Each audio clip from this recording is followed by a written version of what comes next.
Montana is known for its spectacular hiking trails, and its residents frequent them quite often. In July 2007, an experienced hiker and her friend set off to hike a 4.5-mile trail she'd done many times. Her friend turned his back to take in the view, but when he turned back around, the woman was gone. It's been 18 years, and her disappearance remains a mystery. Welcome to Morbid Outdoors, the podcast that ventures deep into the shadows of the wild. Here, we unravel the mysteries of missing persons, explore spine-chilling legends, and share the most morbid stories that nature has to offer. From the depths of the dense forests to the highest mountain peaks, we'll uncover the secrets that lie hidden in the great outdoors. Join us as we navigate the eerie, the unexplained, and the terrifying. So if you dare, grab your gear and let's embark on a journey into the unknown. This is Morbid Outdoors.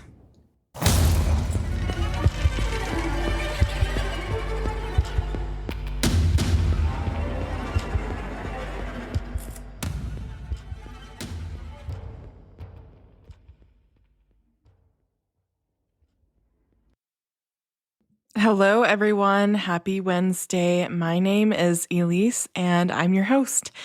And recently, I did something that I should not do, and I've told myself I shouldn't do it, but I do because, curiosity, right?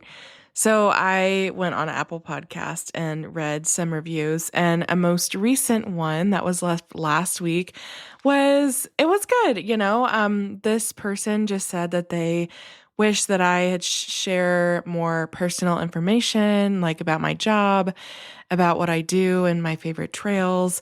I think that's a great suggestion. And in the past, I have, kind of spoken about a little bit of personal things, but I don't do it every single episode because my job has absolutely nothing to do with the outdoors or hiking.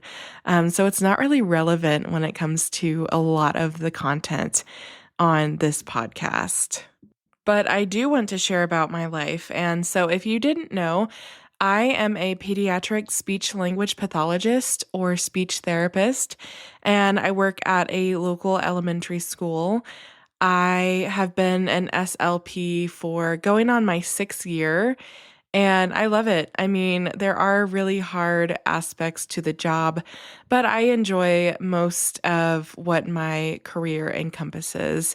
I've worked in hospitals, nursing facilities like rehabs, schools, and early intervention. And I lean more towards like early intervention is kind of my specialty. But right now I'm working in a school because I love the summer breaks. And in fact, I am out for the summer, and it is so exciting because I feel like I finally have a little bit more time to spend outside. And so all the kids had their last day last Friday, and I finally can relax for the summer. My mom and her best friend are flying out to Utah from Arkansas, and so I get to be a tour guide. And yeah, I'm just looking forward to paddleboarding, going on some hikes. I do have a few backpacking trips planned this summer, and so I'm just so excited for that and just to have a break from the school life. If you have ever worked in a public school, you know it's not for the weak. It is really, really hard. And I'll dare to say, working in a school is harder than when I worked in an inpatient rehabilitation facility. It is grueling. So I am so happy to be out for the summer. And because it is the last summer in my 20s, I dyed some of my hair bright pink. I wanted to do something fun, and then come August, it will go back to brown. So that is a little bit about me. In terms of favorite trails, I feel like every trail I do is a favorite because they all offer something so different and so unique. No trail is the same. They're kind of like snowflakes, if you want to, put an analogy to it. So yeah, I like in the places that I will talk about that I have hiked, I will share the trails that I do because I think that's a great suggestion. And I don't know why I haven't been doing that so far. But I hope you guys are having a great start to your summer. And if you work in the public school system, yay, we're out. And if you don't, still try to get out there, on the weekends. Get out there, do some hiking. It's the perfect time. And just be careful, be safe, and carry the 10 essentials. As for me, actually, this weekend I will be hiking in the Uinta Wasatch Cache National Forest, and so many like names strung together. But I will be hiking out in the high Uintas, and it's so pretty. I love it so much. And then I'll be paddleboarding this weekend as well. So if you are a Utah local and you see me with pink hair, feel free to say hello. And I'm also taking my mom to Moab and Canyonlands and Arches, so that will be fun. But if you see me, don't be afraid, say hi, I would love it. And yeah, let's dive into our case today. So we always start with the negative reviews, and there are none really for this national forest because it is so spectacular. So that is amazing. It's like this, it's the Bitterroot National Forest, and then like the Santa Fe National Forest, Las Jemez. They don't have really negative reviews, like at all, which is crazy because I feel like a lot of people love to leave negative reviews, but this national forest doesn't really have any. So today we're venturing into the heart of Montana's Bitterroot Mountains, to a trail known for its breathtaking views and serene beauty. But behind the picturesque landscape lies a mystery that has baffled investigators and haunted locals for years. The Bitterroot National Forest sits at over 1.5 million acres, and it's located in west central Montana and eastern Idaho. 70.26% of the forest is in Montana, while 29.24% is in Idaho. I have done a little tiny hiking kind of in this area on the Idaho side, and it is absolutely breathtaking. I can't even say how much more time I want to spend in this area because it's so pretty. So this national forest was founded in 1898, and it's located in the Bitterroot and Sapphire Mountains and has elevations that range from 2,200 feet along the Salmon River in Idaho to 10,157 feet. That is Trapper Peak. There are 3 distinct wilderness areas, and one is called the Anaconda Pentler, the Selway Bitterroot, and the Frank Church River of No Return Wilderness. The distinction is that in wilderness areas, there are no roads, logging, mining, or other construction, and all of the access has to be done on foot or horseback because not even bicycles are permitted. Hunting, however, is allowed in the wilderness areas. I feel like sometimes I need to explain that stuff because some of you might not have ever been in a wilderness before, but there are no amenities. There's no cell service usually. There's nothing. You might not even see another soul while you're out there. And it is serene, untouched, and beautiful. I love history, so I wanted to include that the Lewis and Clark expedition in 1805 passed through parts of this future forest. And after the discovery of gold in Idaho and then Montana in the 1860s, numerous mining towns were built, some of which dwindled into ghost towns. So it's like ghost towns litter the entire American West. It is really cool, but also really creepy.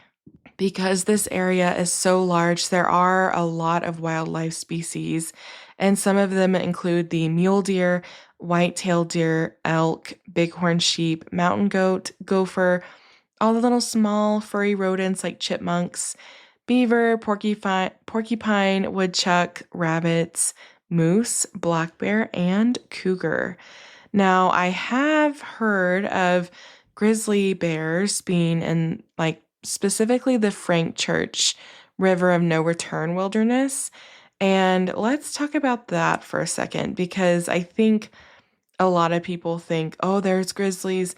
Yeah, there are, but not to the extent that you might expect.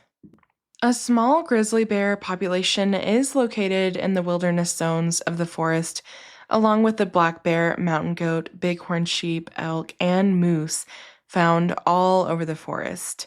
An active effort to reintroduce the grizzly bear to the region concluded in 2000 with a plan to release 25 bears into the wilderness zones over a 5-year period beginning in 2003. So if you're out here in this area or you plan to be, just make sure you follow bear aware safety things and know that there are black bears and there are likely a few grizzlies. And if you are a Utah local, I'm not sure if you've heard yet, but basically the grizzlies might be coming back into Utah as well. KSL just had an article about it, so I recommend reading that because it's pretty interesting. Now, the Bitterroot National Forest holds over 1,600 miles of trails and 18 improved campgrounds within its boundaries. There's outstanding fishing because there are dozens of rivers, streams, and lakes. You can camp at all of these campgrounds, hike or ride on all of the trails, fish, hunt, whitewater raft, boat, all the things, mountain climbing, rock climbing, horseback riding, and it is a beautiful area. And I can't wait to spend more time here because when I research these places, it always makes me the more excited to visit them more one day. I'm like so stoked to visit the Bitterroot National Forest more in depth than the last time I was in Idaho. So I looked on the 10 best forest trails in this national forest on All Trails, and they all look absolutely amazing. And if you're going on any hikes in this area this summer, please send me pictures and your recommendations. I'll be up in Stanley, Idaho in August, and while it's not in the same area, I still would love to be inspired by you and your travels as well. So let's get into the case now. And I hope you've heard of this case before, but if you haven't, I would not be surprised.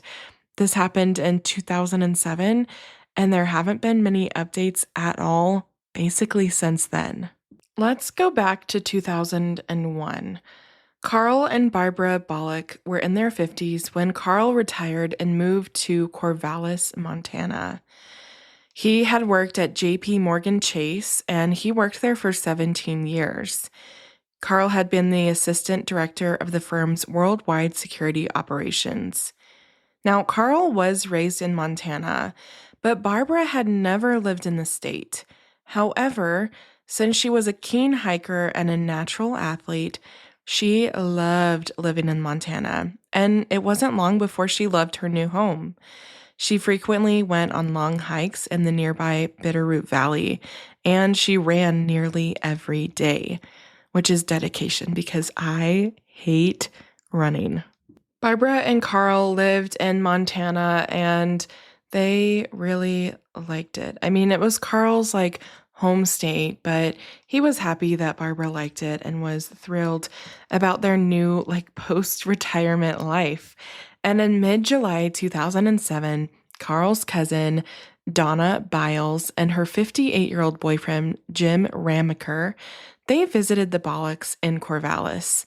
So the Bollocks had been living in the area for 6 years, and Barbara had done tons of hiking in that area. Her favorite trail was hiking up to Bear Creek Overlook. The Bear Creek Overlook Trail is 4.5 miles, and it's rated as moderate, and it is an out and back trail. Now, I'm getting this information from All Trails, and I know that some of you probably have a hate-hate or a love-hate relationship with All Trails. This trail is located near Victor, Montana, and it features a stunning view of Bear Creek and the surrounding mountains and passes beautiful wildflowers. The trail is best used from March until October, and it goes through an open forest with low bushes. This is how the Outbound.com describes the trail. Bear Creek Overlook features a modest day hike that rewards you with visually striking views of the Bitterroot Mountains. Rather than climbing up the valley foothills, this trail offers a relatively short yet fulfilling ascent. As you start the hike, stay to the left and meander your way through the shaded Douglas fir and lodgepole pine. Your steady uphill climb features about 24 switchbacks with pockets of vibrant wildflowers and a meadow of fallen trees near the rim. At the top, you'll be greeted with impressive views of the Bitterroot Mountains and to the east, Bitterroot Valley. If you're lucky, you may get the overlook all to yourself. It goes on to say, for a near spiritual experience, plan your summit arrival around sunset and take a seat far enough away from the edge. After absorbing the sensations, be sure to start your descent immediately after the sun dips behind the Bitterroots. A flashlight is a must as it gets dark fast. All in all, about 2 to 3 hours round trip. Parking is limited and be prepared for a windy drive on your way to the trailhead. There are no facilities. Honestly, it's not a shock if this was, since this was Barbara's favorite trail, because it sounds so majestic and breathtaking. And she was excited their friends were there because her husband, Carl, he unfortunately had a heart attack previously, and he was not able to go on strenuous hikes any longer. So she always had a hiking partner. And after Carl's heart attack, he really wasn't up for doing those kinds of strenuous hikes. So he would often stay back. So Barbara was super stoked that their friends were going to be there and she could take them on her favorite trail. July 17th, Barbara, Donna, and Jim and Carl, they had a nice night, hanging out, seeing each other, catching up.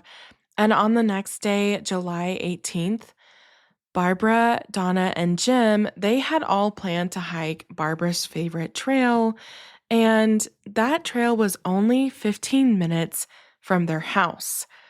But when Donna woke up that morning, she found out that she was hungover from the night before, and she was not feeling up for going on a hike.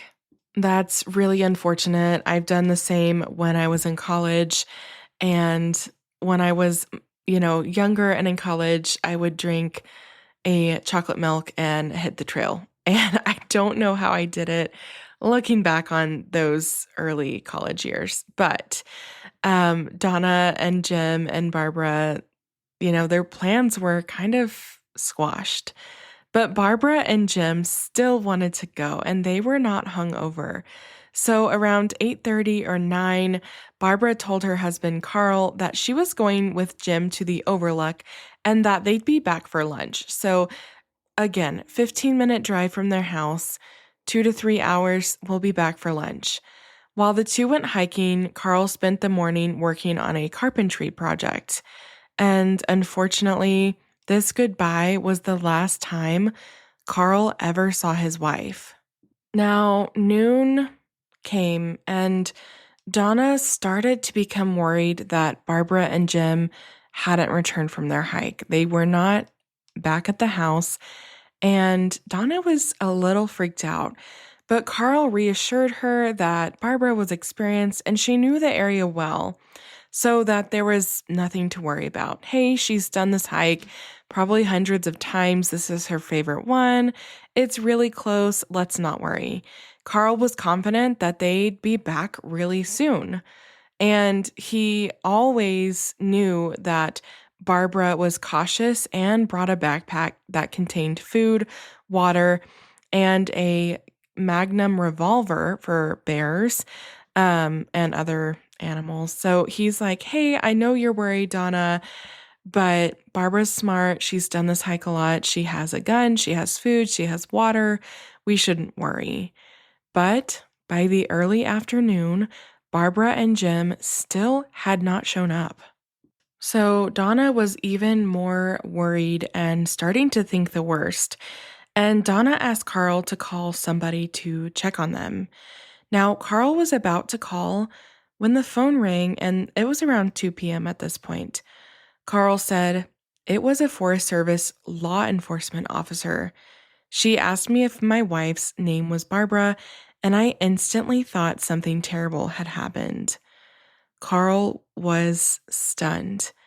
Now, in an article where he recalled the events, he said, "You know what I said? I said BS. I thought if anyone was lost, it was her hiking companion." So the National Forest Ranger called and told Carl that his wife was lost. She was missing, nowhere to be found. And that really worried Donna and Carl. But like Carl said, he was shocked that it wasn't Jim, because Jim was not a seasoned outdoorsman, and he was not probably as physically fit and attuned to hiking as Barbara was. Carl had learned that Jim had reported Barbara missing, and Carl immediately drove to the area near the Bear Creek Overlook Trail. He was hoping that by the time he got there, she would have been coming down off the trail. But when Jim pulled up, Barbara was still nowhere to be found. Now, what happened during that short hike? No one really knows. But Jim's account is that they had hiked the entire Bear Creek Overlook Trail and stopped to eat, which I find strange because they said they'd be home for lunch, but they ate on the trail. I get having a little snack, but honestly, like if it's quick, why even have a snack? I usually do a snack if it's going to be like 6 hours or so, if I'm not going to have food. But this was Jim's account. Jim said that they had met 2 young men on the trail and they chatted with them for about like 30 minutes. Jim and Barbara started to head back to the trailhead at around 11:30, although it could have been later because obviously he's not paying attention to the time. And at one point, Jim stopped to look back at the view. Now, this is not abnormal. A lot of people, that's a big cause for hiking, right? I always, if I'm at an out and back one and definitely not a loop, I always make sure I'm going to look back because I want to see what the trail looks like, from a different angle and perspective. Now, Jim said he did this for no more than 45 seconds before turning around and finding that Barbara wasn't there. And he said that Barbara had been 20 to 30 feet ahead of him. So Jim turned around to look at the view for 45 seconds, and when he turned back, she was gone. So he said he scoured the area looking for her and was calling out her name, but there was no sign of Barbara or her backpack. It's like she had literally vanished into thin air. This is a little bit strange because apparently this trail has a lot of loose shale rock around this area, and it would have made like moving quietly difficult. If Barbara had fallen over the overlook, it would be expected that Jim would have heard screaming or something or a cry for help, but he says he didn't hear anything.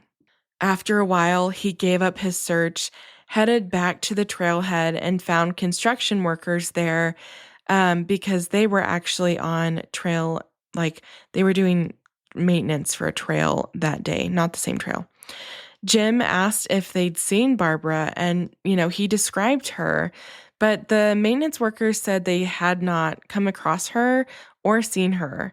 But they did recall seeing 2 young men with a black and white dog leave the trail earlier. So that is when Jim reported Barbara missing. When he got to the trailhead, no one had seen her, and he knew that, oh crap, this is an issue. I also find it interesting that On this specific day, the road leading to this specific trailhead was closed for maintenance. And I don't know, I'm like, that adds in a whole nother, well, was where it was a little bit more, I don't want to say remote, but like deserted than usual. And maybe someone was laying in wait. I I don't really know. So, of course, there was a search that was started, and Carl stayed at the Bear Creek Overlook until midnight that day, July 18th. But search teams encouraged him to return home and get some rest. The following day, he returned with friends and neighbors. Ground searching was happening, and rescue teams scoured the area, and they were accompanied by search dogs and aircraft using infrared and thermal imaging. And despite all the searching, no trace of Barbara or her backpack was found, and the dogs couldn't even pick up her scent. They searched for 2 weeks, like intensive searching for 2 weeks. And the Ravalli County Sheriff Chris Hoffman said Barbara Bolick's disappearance was, quote, a mystery. Speaking at the time, quote, we are perplexed. We have combed the area in the vicinity of the disappearance very well. No trace has been found. We would like to verify, if we can, that Bolick was even on the mountain that day, end quote. Interesting that the investigator would say, he's not saying it, he implied it, but he implied she might not have even been on the trail that day. This is very shocking because if Barbara wasn't on the trail that day, that means that Jim was lying. So Chris Hoffman, he was a law enforcement veteran with a career spanning over 30 years. And he also said, quote, it's something that I don't think we go a week thinking about. We don't like mysteries. We like cold facts, and we want to get to the bottom of it. Now, he also, during an interview with the Missoula Independent, said, I would say that as a law enforcement officer who worked closest with Carl during that time, I grieved with Carl and the rest of the family. Barbara's disappearance deeply, deeply impacted the law enforcement officers that were investigating. It was like she hadn't even had been in this area that day, especially because the dogs could not pick up her scent. So, because Jim reported to the investigators that they had met with two men, not, met with them, but met them on the trail and spoken with them, the investigators, they did attempt to locate these two men, and they even offered a $10,000 reward. The description of the men is that they were in their early 20s, accompanied by a black mixed breed dog with floppy ears and white markings. One of the men was described as dark-skinned with black hair, and the other had a medium complexion and reddish hair. Both of these men were clean-cut, but they each had an athletic build. They may have driven a light-colored older Chevrolet S10 SUV with Missoula County, Montana license plates. And honestly, this is a really good description for someone you just talked to for like 30 minutes on a trail. I am paranoid as hell, so I always pay attention to who I'm seeing, who I'm talking to. But I think it's very interesting that Jim had this very specific description of these two men that seemed to be just kind of like a passing by. Oh, yeah, it's so pretty out here. We're on the same trail. Where are you guys from? Yada, yada, just kind of small talk. And the fact that he had this full description is really awesome, but also kind of weird. No matter the things that were put out online and in the news and the reward, these two men couldn't be found. Publicity about Barbara's disappearance was sparse, so perhaps these men weren't aware that she had gone missing, and maybe that's why they didn't contact the authorities.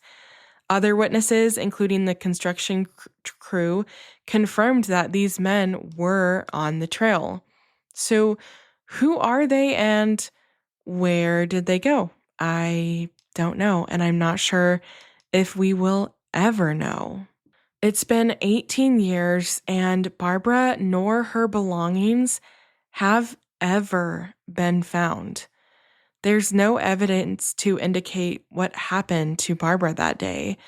There's nothing to really say Barbara was on the trail, and there's nothing to say that Barbara wasn't on the trail. So theories include an accident.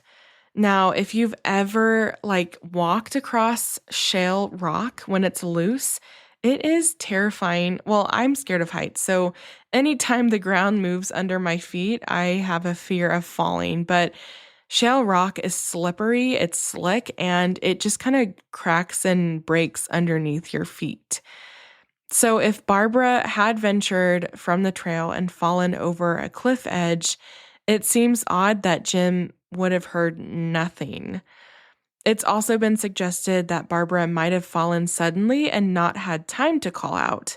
However, Barbara, like me, was also scared of heights, and this caused her to be extremely careful around cliff edges. This was her favorite trail, and she was very familiar with it. So an accidental stumble is probably unlikely. And also, if she did fall, wouldn't the dogs have picked up on her scent and been able to lead someone to at least where she fell over? Nothing has been found. Her backpack, her remains, despite scent dogs being deployed and many hours of official and unofficial searches. If she slipped unexpectedly, she might have been trapped in a crevice or a cave, but it's odd that if it happened, that she's never been located. Another theory is foul play. Now, I think this is the one that I lean towards because the circumstances of her disappearance are just too bizarre not to be true crime. So, was it foul play by Jim or by a random person who might have attacked her and removed her from the scene without a trace? You tell me which one is more plausible. Could Jim have murdered her and hidden her body well enough in an area that he was unfamiliar with, that she would never be found? You're talking about this man who's never been to this area, doesn't know it, decides he wants to kill Barbara and stashes her body somewhere that she'll never be found. I think that is probably unlikely, that specific scenario. Now, Jim was a trusted family acquaintance, but I don't know, who really knows what happened? Maybe he was trying to make advances on Barbara, and maybe he killed her when she declined those advances. Did this happen on the trail, or could it have happened before the hike? Since no scent was found, maybe something happened before they arrived at the Bitterroot Valley. However, it's unclear what Jim's modus would have been to murder Barbara, especially as they hardly knew each other and he was in a happy relationship with Donna. It's also been mentioned that maybe the hiking disappearance was a cover-up for Barbara's previous death that the entire group was in on together. I just think that's a little strange. Now, Jim did cooperate with law enforcement from the beginning, and he offered to take a polygraph test before returning to his home in California. But this was never done. He never took a polygraph test, even though he offered, and he was quickly cleared of any involvement in the disappearance. During an interview with the Missoula Independent, Jim Ramaker said he was frustrated about the lack of closure in Barbara's case. He reiterated what he told law enforcement, quote, "I never laid a hand on Barbara. I never harmed her in any way. I've had a cloud over my head since 2007. Now, the police received many dubious tips over the investigation, including one that said Barbara was abducted by a ghostly mountain man. So, if you listen to the show, you've probably heard of David Politis. Now, he said, I know the case extremely well. I actually interviewed the man she was with, probably 6 or 7 years ago. Some people believe it's pure criminal. I haven't formed an opinion. Honestly, I just think the whole thing is too bizarre for it not to be, I don't know, like foul play. I don't know if Jim was the one that was responsible, but how do you turn your back for 45 seconds and then your hiking partner is gone and she's never found? And it's almost been 20 years and nothing has ever been found. So, did she walk into a portal or was something else happening before the hike? It is insane that these scent dogs never found her scent on the trail. And I think to me, that is the one fact that says foul play. Obviously, we have to talk about intentional disappearance. Did Barbara decide to leave her life behind with Carl and start over somewhere else? As with the other theories, there's really nothing to support this one. And Barbara's wallet and identity documents were left at home, and the bank accounts have remained untouched. Carl had planned an upcoming fall trip to the Mexican Riviera, which they were both excited about. So this theory holds a little water. I don't think Barbara staged her disappearance on purpose. Another theory is animal attack. I don't believe that this is what happened because there's no evidence of a bear or mountain lion attack. And if a wild animal did attack Barbara, there would have been some drag marks, blood, or tissue in that area. And Jim would have definitely heard screaming or at least sounds of a struggle. The last theory is suicide. Now, Donna suggested to other family members that Barbara could have committed suicide, but on hearing the rumors, Carl refused to speak to either Donna or Jim, and this actually caused a huge family rift. Basically, Donna was like, maybe she did this on purpose, and Carl didn't want to hear it, and he didn't believe it. So that's all I know about that theory. But keep in mind, she was carrying a weapon in her backpack when she disappeared. I want to circle back to the mountain man theory. Honestly, it might not be too far off because in 1984, Olympic biathlete Carrie Swenson was kidnapped in the Bitterroot Mountains of Montana, and she was actually held for quite some time. She didn't escape on her own because there was a rescue mission, but here's a summary of what happened. Carrie was abducted by Don and Dan Nichols, a father and son who had been living in the mountains. They actually intended Carrie to marry Dan, and it would be forced. A search party found their camp, and a confrontation ensued. And during the ensuing chaos, Dan Nichols shot Carrie, and Don Nichols fatally shot a rescuer. The Nichols fled after the shooting, leaving Carrie behind. She was severely injured, but ultimately was rescued and survived. Don and Dan Nichols were later captured. So I actually read a fiction book last year or the year before last, and it was written by an author that lives in Idaho, and she wrote, her novel was inspired by this abduction, and it is possible. It has happened before. Do I think that's what happened to Donna? Probably not. But does anyone know? Again, no. But I want to know what you guys think. What do you think happened to Barbara? Do you think that it was intentional? Or do you think someone else committed a crime against her and covered it up with the mountains and wilderness as the only witnesses? I lean towards foul play, but there's not a lot of evidence for that either. I want to know what you guys think. Drop your comments, email me. I love to talk about these cases, and I love to talk about the ones that really don't add up. And to me, Barbara's disappearance just does not add up.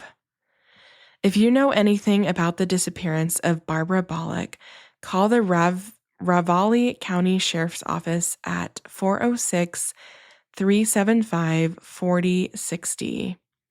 As always, recreate responsibly and remember, sometimes the great outdoors aren't always great. Thanks for listening to Morbid Outdoors. If you're enjoying what you're hearing, make sure to subscribe to the show on your favorite podcast platform.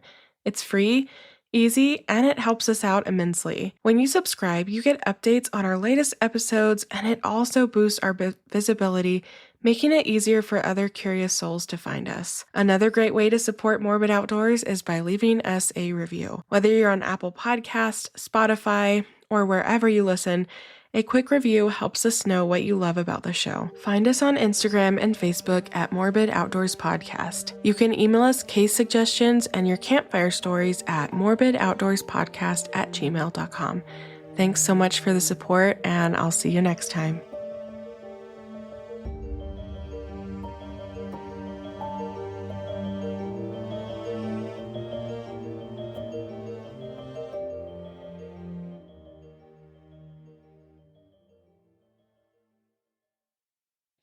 Thank you guys so much for listening today. I really appreciate all of your support.